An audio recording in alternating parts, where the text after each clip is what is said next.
of all gun owners to be accessible 24/7 to the Mexican government and other foreign governments. They started with Mexico.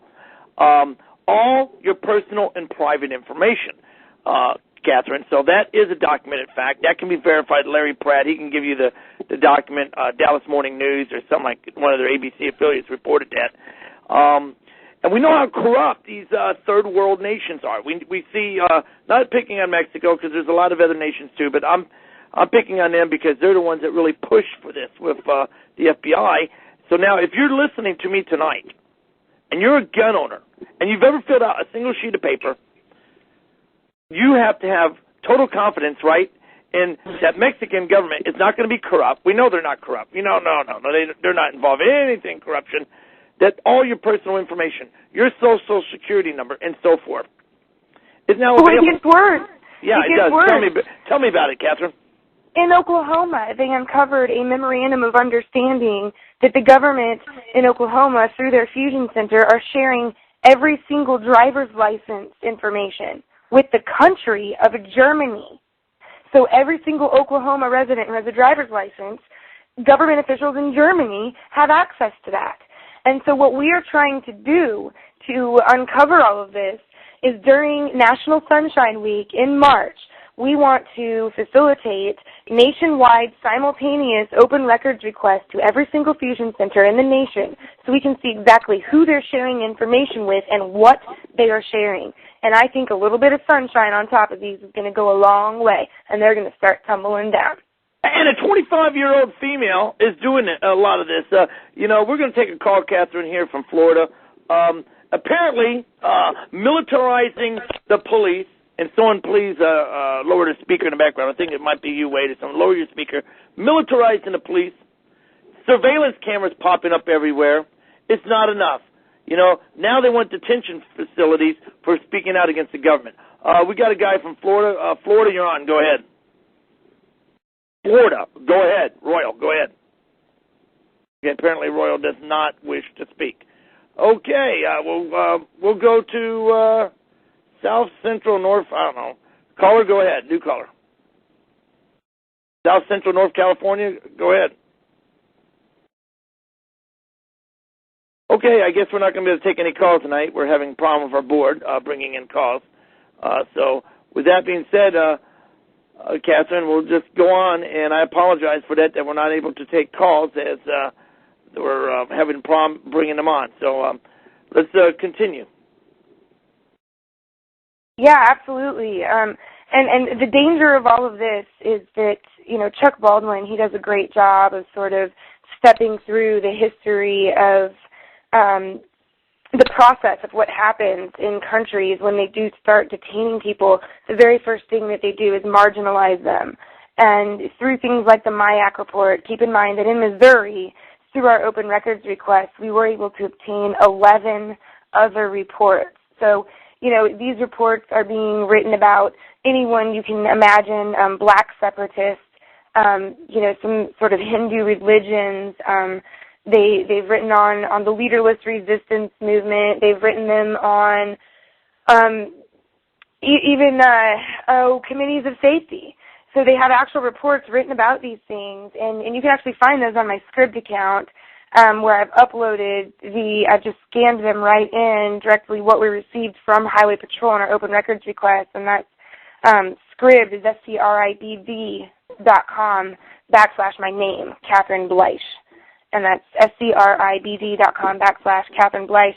And you can not only see copies of the actual reports that we obtained, but if you go through and look at these reports, two of them in particular, and I don't have all of my binders and highlights right in front of me right now as I am on vacation, but there are two of the reports that I sat down and I took the time to compare and contrast with the ADL's website, the Anti-Defamation League, and I found 8 instances of direct plagiarism between these two documents.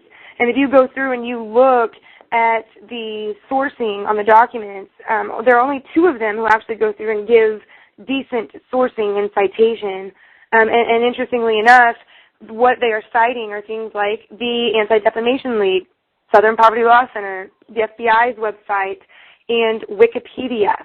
So this is the type of research that's being done to draft these reports that go out to all law enforcement. So all law enforcement in Missouri received a copy of a report saying Ron Paul, blah, blah, Chuck Baldwin supporters should be considered potential threats to law enforcement. And from the citations and sources that they have shown us, they're using extremely politicized organizations like the ADL and the Southern Poverty Law Center, and they're using worthless information like Wikipedia. So the research that they're doing and the actual intelligence that they are doing is very poor. And interestingly enough, the Missouri Highway Patrol was actually sent out to Israel to be trained by the Anti-Defamation League on counter-terror tactics. They were joined by the Texas State Highway Patrol, the Atlanta local police, the Illinois State Highway Patrol. So the Anti-Defamation League has their fingers all over our law enforcement and Homeland Security as well. Same with the Southern Poverty Law Center. It's not good. Absolutely. No, I want to know what the justification is. What have you been able to come up with one reason that they're really pushing and why these facilities are being built on military installations? Now they use the excuse, what I've heard, Catherine, is for national emergency. Well, if that's the case, that they say we're going to have to round up large groups of people to be detained, then why have these national emergency facilities been built on military installations? What are you hearing? What's the reason that you're hearing from that, Catherine? Well, I guess I'm hearing two separate things. One, with the actual fusion centers themselves, where the information is collected and not where the people are collected, their reasoning for that is to identify terror threats. Right. Okay, that's their mission statement. And so, but in all practicality, when law enforcement get up and they testify in these hearings, they keep talking about how these fusion centers have made their jobs more easy. Okay.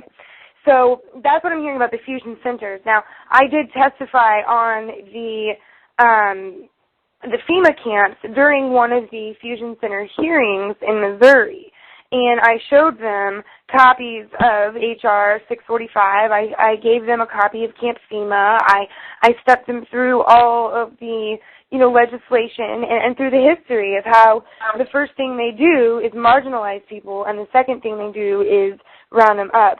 But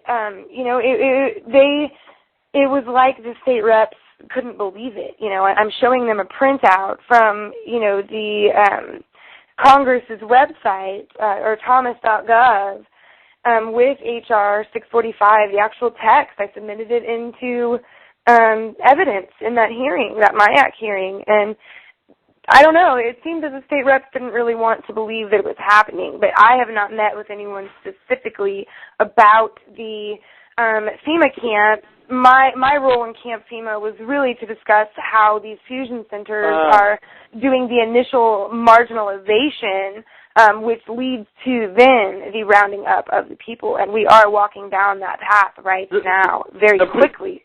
The precursor, you mentioned the Southern Poverty Law Center, you mentioned ADL, and I'm going to have to get you information on this and see if you can help us get the copy of the report, because it's only available to the government. The American Resistance Movement is now being demonized as a terrorist threat by, get this, Blackwater, a think tank, Total Information Solutions, that's actually operated as a think tank for the government, Blackwater, or should we say XE, Eric Prince's group. I find this appalling. Do you think they're concerned with identifying potential terrorists because they see the civil unrest coming, the phony debt-based economy is getting worse by the day, by the hour, actually? Do you think they're worried about the civil unrest and the threat to their establishment? And I think of Iceland. We could think of Greece and other nations. And I think what we're seeing what we saw in Iceland and what we saw in Greece is a precursor of what's coming to America. You think they're concerned about this? Well, they're absolutely concerned about it because people are on to what is happening, and it's affecting people intimately. If you drive through downtown Kansas City, the east side of Kansas City, in the past 2 years, blocks after block have been boarded up, houses boarded up, businesses boarded up, and it's creeping its way into the artsy area and kind of the bar district. And, you know, people are starting to feel this physically. They're losing their homes. They're having trouble providing for themselves. I know it's very hard for me to provide for myself. You know, I'm 25. I'm almost done with my master's degree, which I'm making the choice not to finish because I feel like I've learned everything I need. I'm outliving my education now. But, you know, it's hard for me to survive. And it wasn't so hard when I was 18 years old. I can definitely feel the difference, you know, in the past 6-7 years. My buying power has gone down significantly, and the cost of food for me has gone up. And I can't imagine what it's like for someone who has a family to provide for. I'm sure it is a horrifying time. And when it comes down to protecting your family, whether it's putting food on their plate or making sure they have a roof over their head, you know, if there's someone out there directly interfering with your ability to do that in the manner that our federal government is for almost every single American citizen right now, yeah, you're going to get the obvious repercussions of some sort of civil unrest. And hopefully that will not turn to violence. Hopefully we as a movement are going to be able to band together and create our own infrastructure and our own systems, our own parallel institutions that can catch these people as they fall from the collapsing United States empire. Absolutely. Well, we're going to try to get our calls again after this. The Fed, 1913. The ugly creature from Jekyll Island. We're going to be right back with more. You're listening to American Resistance Radio. Money. The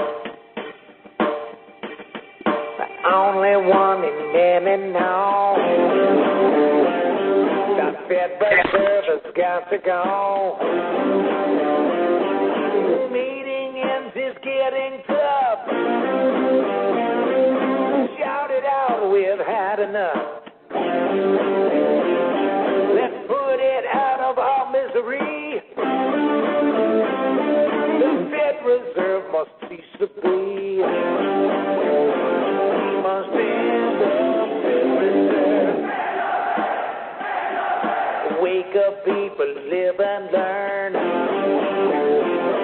Don't store a value in a fern. All my gumbo rangers know. It's a horror show. Government promise ain't worth a damn. The Fed is an outrageous scam. We must end the Fed Reserve. The ship of state is sinking, no lifeboats around. It's got the people thinking, we need higher ground.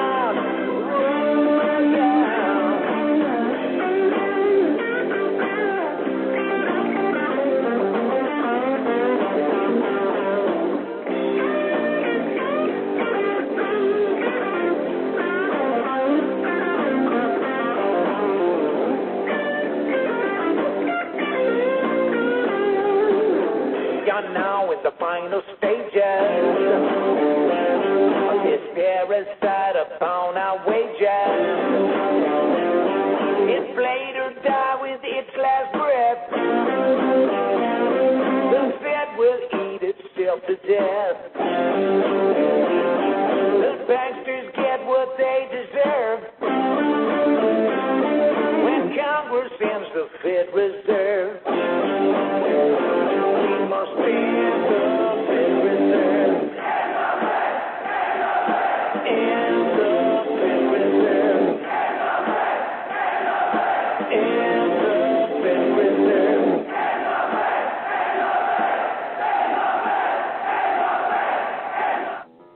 All right, Dad, let me get this straight. Civil Liberties takes place in the future, right? Like Star Wars? Yeah, that's right. Slightly in the future. Wait a second. I thought Star Wars took place a long, long time ago. All right, Einstein. But it is kind of like Star Wars anyway. Just like Star Wars, there's an evil empire, and some people have started an armed rebellion to fight the evil empire. Okay, so don't tell me. The government's the bad guys again? Yep, that's right. Oh, so your character's like Luke Skywalker. Not exactly. I know. You're Chewbacca. Not really. But my character does help the rebellion to stop the government's evil tracking system, which is happening now in the real world. Just